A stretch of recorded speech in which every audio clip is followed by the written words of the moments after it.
अस्सलाम वालेकुम रहमतुल्लाहि व बरकातुहू। आज हमारा मैथमेटिक्स का जो लेक्चर है वो क्लास 6 का एक्सरसाइज 1.4 है। तो कल हमने डिस्कस किए थे उसके क्वेश्चन नंबर 1 के 3 पार्ट्स, फर्स्ट 3 पार्ट्स। आज हमने डिस्कस करना है क्वेश्चन नंबर 1 का 4, 5 एंड 6 पार्ट।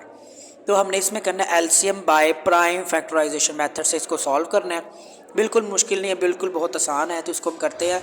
1 का 4 पार्ट हमारे पास 25, 35 एंड 45। इसका हमने अलग अलग एलसीएम लेना है। तो एलसीएम के मुताबिक अभी हम लेंगे पहले 25 का, उसका 5 one the 5 5 the 50 25 5 one the 5। उसी तरह एलसीएम लेंगे 35 का, 5 7 द 35 7 वन द 7। इसी तरह 45 का हम ईजिली एलसीएम लेंगे। ओके, एलसीएम काफ़ी हद तक आसान है, ये छोटी छोटी वैल्यूज़ हैं। तो सबसे पहले तीनों का एलसीएम लेंगे। तीनों का एलसीएम लेके हमने तीनों का बारी बारी फैक्टर्स निकालना है। जैसे फैक्टर ऑफ 25, उसके बाद फैक्टर्स ऑफ 35, उसके बाद फैक्टर्स ऑफ 45। इनके फैक्टर्स निकालने के बाद फिर हमने कॉमन फैक्टर्स निकालने हैं, उसके बाद अनकॉमन फैक्टर्स निकालने हैं। तो आप देख सकते हैं कॉमन निकालने के लिए सबसे पहले हमने तीनों में चेक करना होता है, उसके बाद दो वैल्यूज़ में चेक करना होता है। तो तीनों में आप देख सकते हैं 5 आपका कॉमन आ रहा है, उसके बाद कोई भी कॉमन वैल्यूज़ नहीं आ रही, 2 में भी कॉमन नहीं आ रहा। तो अनकॉमन बाकी जो बच गए वो आपके अनकॉमन फैक्टर्स होंगे, जैसे 5 मल्टीप्लाई 7 मल्टीप्लाई 3 मल्टीप्लाई बाई 3। तो उसके बाद जब कॉमन और अनकॉमन फैक्टर्स निकाल लिए जाते हैं फिर हम सबको आपस में मल्टीप्लाई करते हैं। तो मल्टीप्लाई करके जो हमारा आंसर आएगा वो 1575 ही हमारा एलसीएम होगा। उसके बाद क्वेश्चन नंबर 5 ये आपने खुद सॉल्व करना है।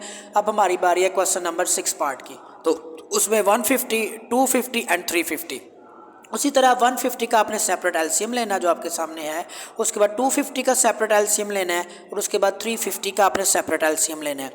एलसीएम लेने के बाद आपके सामने एलसीएम के आंसर्स तो आपके सामने हैं। उसके बाद आपने 150 का फैक्टर्स लेना है, उसके बाद 250 का फैक्टर्स लिखना है, और 350 का फैक्टर्स लिखना है। 150 के जो फैक्टर्स हैं वो 5 मल्टीप्लाई 5 मल्टीप्लाई 2 मल्टीप्लाई बाई 3 आएंगे। 250 के जो फैक्टर्स आएंगे 5 multiply by 5 multiply by 5 multiply by 2 आएगा। और 350 के जो फैक्टर्स आएंगे 5 multiply by 5 multiply 2 multiply by 7 आएगा। इसी तरह हमने क्या करना है, कॉमन फैक्टर्स फाइंड करने हैं जो तीनों में होंगे। तो तीनों में कॉमन फैक्टर एक 5 आ रहा है, फिर दोबारा 5 आ रहा है और 2 आ रहा है।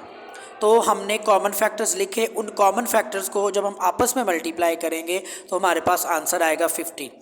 मल्टीप्लाई करने का तरीका होता है 5 मल्टीप्लाई 5 वो 25, 25 को 2 से मल्टीप्लाई करेंगे तो 50, ठीक। और उसके बाद अनकॉमन फैक्टर्स निकाल लेंगे। तो अनकॉमन फैक्टर्स हमारे पास कौन से आ रहे हैं, 3, 5 एंड 7।